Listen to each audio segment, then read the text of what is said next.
Hello everyone, आप सभी का फिर से एक नए वीडियो में स्वागत है।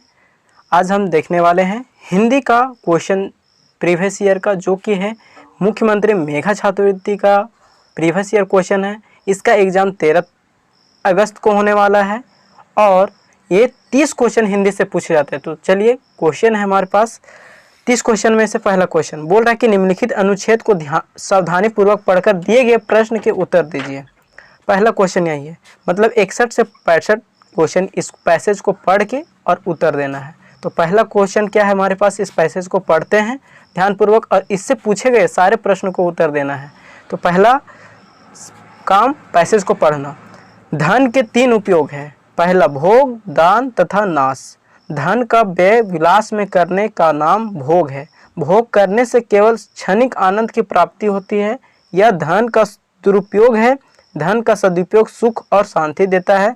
धन के द्वारा किया गया सबसे महत्वपूर्ण कार्य परोपकार के लिए दान है। संसार में ऐसे अमीर बहुत कम हैं जो अपना भोग विलास त्याग कर अपने धन को परोपकार में लगाते हैं। वे वास्तव में धन का सदुपयोग करते हैं, परंतु जो ना धन का भोग करते हैं ना ही धन का दान करते हैं, उनके धन का नाश अवश्य भावी है। तो पहला क्वेश्चन इस गद्यांश को पढ़ लिए हैं और इससे पूछे गए पहला क्वेश्चन क्या है, तो पहला क्वेश्चन है धन के कितने उपयोग हैं। तो अभी ही बताया कि धन के 3 उपयोग हैं। कौन कौन सा? भोग, दान, नाश। यहाँ से क्वेश्चन है। तो देखिए, भोग, दान, नाश किस ऑप्शन में? तो पहला ही है लोभ, काम और क्रोध में कि नहीं। दूसरा लोभ, मोह, क्रोध नहीं।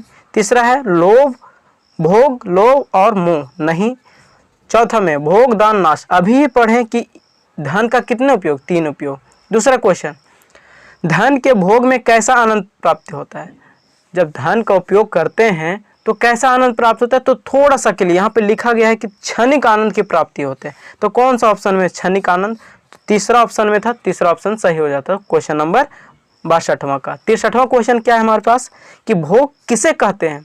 भोग किसे कहा जाता है? तो विलास में धन का व्यय करना ना, दूसरे धन की सहायता में धन का व्यय करना, ये तो पढ़े अभी। दान में धन का व्यय करने को ना, इनमें से कोई नहीं। तो अभी पढ़े कि दूसरे जो धन है हमारे पास, उस दूसरे की सहायता में धन का व्यय करना ही क्या कहलाता है? भोग कहलाता है। तो ऑप्शन नंबर दूसरा हो जाता 63वां क्वेश्चन का। चलिए आगे क्वेश्चन देखते हैं क्या है। अगला क्वेश्चन है हमारे पास 64वां, धन का सदुपयोग क्या है? तो धन के किस लिए उपयोग किया जाता है? भोग के लिए नहीं, दान के लिए। तीसरा है योग, चौथा है नाश। तो किसके लिए किया जाता है? दान के लिए किया जाता है। ठीक है। अगला नंबर क्वेश्चन 65वां बोल रहा है कि धन का नाश कब असंभावी है? धन का नाश कब? जब तो ना तो खर्चा करें ना किसी को दान करेंगे, तब ये धन क्या चीज है? असंभावी, मतलब अपने आप खत्म हो जाता है। तो बोला गया है कि पहला ऑप्शन में कि जब केवल भोग हो ना, जब दान और भोग दोनों हो, जब ना तो धन का भोग और ना ही दान हो। यही ऑप्शन सही है, क्योंकि जब किसी धन को ना तो उपयोग करेंगे ना दान करेंगे तो वो धन क्या होगा? अपने आप वो खत्म हो जाएगा। अगला क्वेश्चन, हिंदी में समान अर्थ देने वाले शब्द। अब देखिए 61वां से 65वां गद्यांश को पढ़कर उत्तर देना था, जो कि 5 क्वेश्चन खत्म हो गया। 30 क्वेश्चन पूछे जाते हैं हिंदी क्वेश्चन से। अगर ये एग्जाम आप पास कर जाते हैं तो आपको सरकार जो है वो 4 साल में 48,000 रुपये देती है, मतलब कि एक पर महीना 1,000 रुपये पेड करेगी। अगला क्वेश्चन है, हिंदी में समान अर्थ देने वाले शब्द कहलाते हैं, क्या कहलाते हैं? समान अर्थ पर्यायवाची शब्द कहलाते हैं। तो पहला क्वेश्चन पर्यायवाची, अनेकार्थी, अनेकार्थी, विलोम।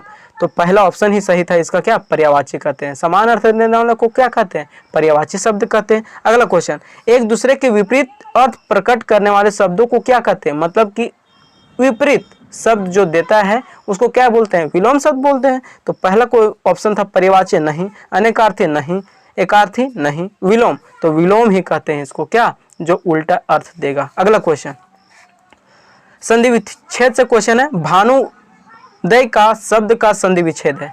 भानुदय का शब्द का संधि विच्छेद क्या है? जब भी तो क्या लगाएंगे? भानु प्लस उदय, मतलब कोई भी द आएगा तो उसमें क्या लास्ट में लगेगा? उदय करके जुड़ जाएगा। तो ऑप्शन नंबर तो पहला खत्म है।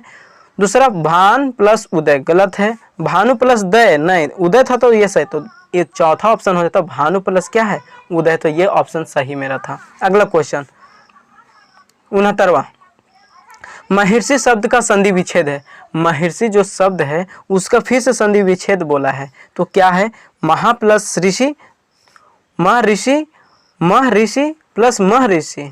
ठीक है, तो ये जब भी महर्षि का ऑप्शन दे दिया जाए और संधि विच्छेद का जाए तो इसका ऑप्शन जो होता है महा प्लस ऋषि होता है, तो ऑप्शन नंबर ए ही सही हो जाता है इसका, क्या, महा प्लस ऋषि। 17वां नंबर क्वेश्चन, परि प्लस आवरण की संधि होगी, मतलब कि उसको अभी संधि विच्छेद करना, मतलब कि संधि विच्छेद करना मतलब दो पार्ट में तोड़ देना, और संधि करना मतलब कि संधि करना मतलब जोड़ता है, जोड़ना क्या, संधि नहीं बोलते हैं, संधि संधि तो क्या कहा जाता है, जोड़ा ही तो जाता है, तो यही है संधि। संधि मतलब जोड़। परिआवरण, परिआवरण कहने का मतलब क्या होता है, परिआवरण नहीं, परिआवरण ये पर्यावरण का संधि, अगर इन दोनों को शब्द को जोड़ेंगे तो क्या एक शब्द मिलेगा, पर्यावरण मिलेगा। और 17वां का ऑप्शन कौन सा, ऑप्शन नंबर तीसरा हो जाता। कोई दिक्कत, आगे बढ़े, चलिए अब नेक्स्ट क्वेश्चन की ओर बढ़ते हैं। तो देखिए नेक्स्ट क्वेश्चन, तो क्वेश्चन नंबर 71वां, सदा प्लस एव की संधि होगी, संधि मतलब जोड़, सदा प्लस एव, ये अगर इन दोनों को जोड़ेंगे तो क्या मिल जाएगा, सदैव मिलेगा, सदैव।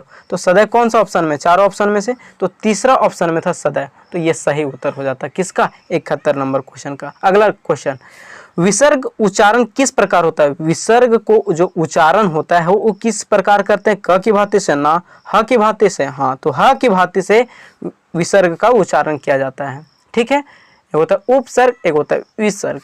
73वां क्वेश्चन में बोला गया कि भारतीय शब्द का सही वर्ण विच्छेद क्या होगा, वर्ण विच्छेद करना है, वर्ण मतलब तोड़, तो वर्ण किसे कहते हैं, जिसे खंड या टुकड़े नहीं किए जा सकते तो इसको तोड़ देना, तो कैसे तोड़ते, तो भारतीय, भारतीय लिखा गया है, भारतीय, इसको तोड़ेंगे तो क्या, भ में हलंत हो जाएगा प्लस या प्लस र में हलंत प्लस य प्लस त प्लस दीर्घई प्लस य में हलंत प्लस य, ये इसका संधि विच्छेद हो जाता।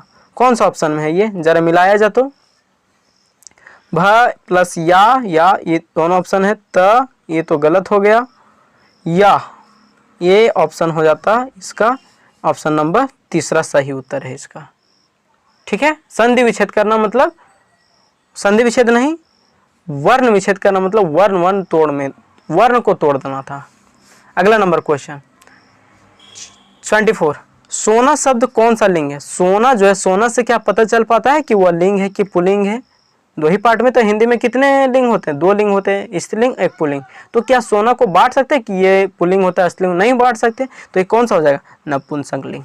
आगे क्वेश्चन, कवि शब्द का स्त्रीलिंग है, कवि जो है उसका स्त्रीलिंग क्या होगा, मतलब कि पुल्लिंग दिया हुआ है तो इसका हो जाता है कविता, नहीं कवित्री, कविनी, इनमें से कोई नहीं, तो कवित्री इसका सही उत्तर हो जाता है, कवित्री कहा जाता है। कवि का विलोम शब्द जो है, मतलब कि स्त्रीलिंग जो है वो कवित्री हो जाएगा। से विभक्ति चिन्ह, अब विभक्ति से भी क्वेश्चन पूछा जाता है, कर्ता ने कर्म को करण से संप्रदान के लिए, तो बोला है कि से विभक्ति चिन्ह किससे होता है, तो से विभक्ति पढ़ेंगे तो कर्ता ने कर्म को करण से होता है, तो करण से है, हाँ करण से भी है, और दो ऑप्शन, करण से, संप्रदान के लिए आपादान से, तो आपादान वाला भी आंसर हो जाता। ठीक है, तो आप देख लीजिएगा विभक्ति से क्वेश्चन पूछा जा रहा है, कारक से पूछा जा रहा है, उपसर्ग संधि विच्छेद से 2 क्वेश्चन, वर्ण विच्छेद से 2 क्वेश्चन और संधि से 2 क्वेश्चन पूछा जा रहा है। तो अब देखिए बोला है कि जो ईश्वर को मानता हो उसके लिए एक शब्द होगा, मतलब कि अनेक शब्दों के लिए एक अर्थी शब्द आपको लिखना है।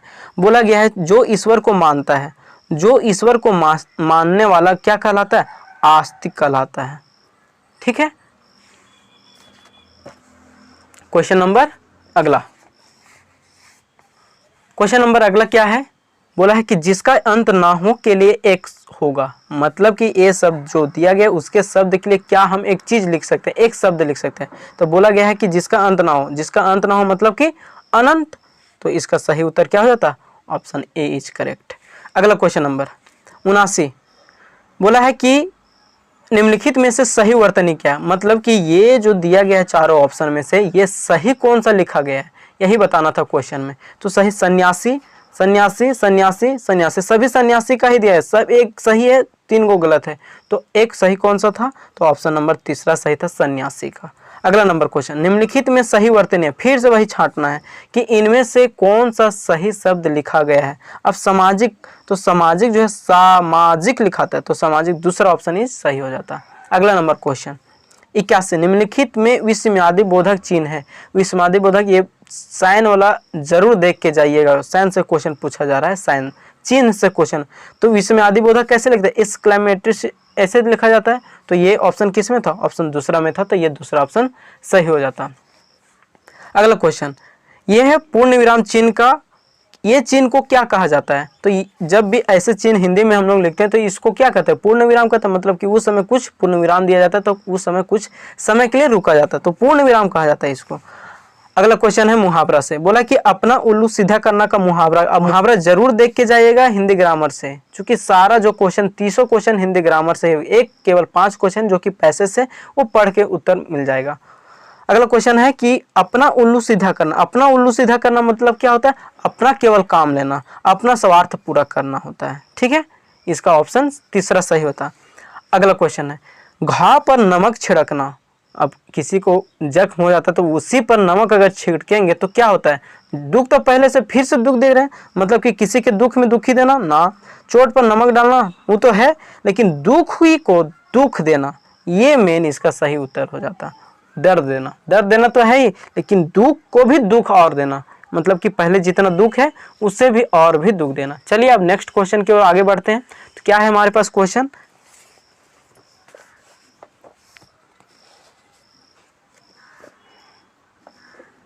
चलिए देखते हैं 85 नंबर क्वेश्चन। क्या है हमारे पास कि एक अनार 100 बीमार। लोकोक्ति का, लोकोक्ति से भी क्वेश्चन पूछा गया है, तो इसका एक अनार 100 बीमार नहीं कहते हैं कि एक अगर अनार है और उसके 100 बीमार, मतलब कि एक कोई व्यक्ति, उसके चाहने वाला कितना, बहुत सारे हैं, वस्तु कम चाहने वाले अधिक। तो यही बात है कि वस्तु तो एक ही है लेकिन चाहने वाला क्या है, बहुत सारा है।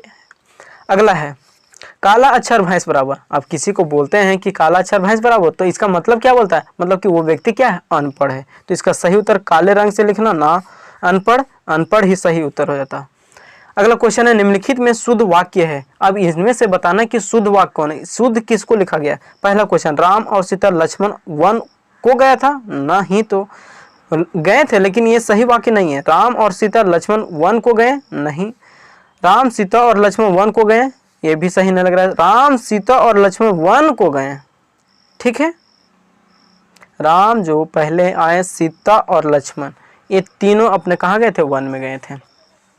अगला क्वेश्चन, निम्नलिखित में शुद्ध वाक्य है। अब इनमें से बनाना है कि शुद्ध वाक्य फिर से कौन है। 2 वाक्य पूछा गया है, 2 शुद्ध वर्तनी से था, अब 2 शुद्ध वाक्य। निम्नलिखित में से शुद्ध वाक्य है, बोला गया है पहला क्वेश्चन कि यहाँ 2 पुस्तक केवल है, मतलब यहाँ केवल कितने पुस्तक है, ये 2, थोड़ा अजीब लग रहा है। यहाँ केवल 2 पुस्तकें हैं, यहाँ केवल 2 पुस्तकें, तो यही ऑप्शन सही रहता है। यहाँ केवल कितने पुस्तकें हैं, 2 पुस्तक। अगला क्वेश्चन देखते हैं, यहाँ पुस्तक केवल 2, अजीब लग रहा है। यहाँ 2, यहाँ केवल यहाँ 2 पुस्तकें, ये दोनों में से ऑप्शन, ये ऑप्शन सही था। अगला क्वेश्चन, अन्याय के विरुद्ध डैश हमारा कर्तव्य बनता है। अब कोई अन्याय कर रहा है, कोई गलत कर रहा है, तो उसके साथ हमारा क्या कर्तव्य बनता है कि लाठी उठाना, ना, आराम पूर्वक से। आवाज उठाना, आवाज हम उठा सकते हैं। सिर उठाना, सिर उठाना नहीं है।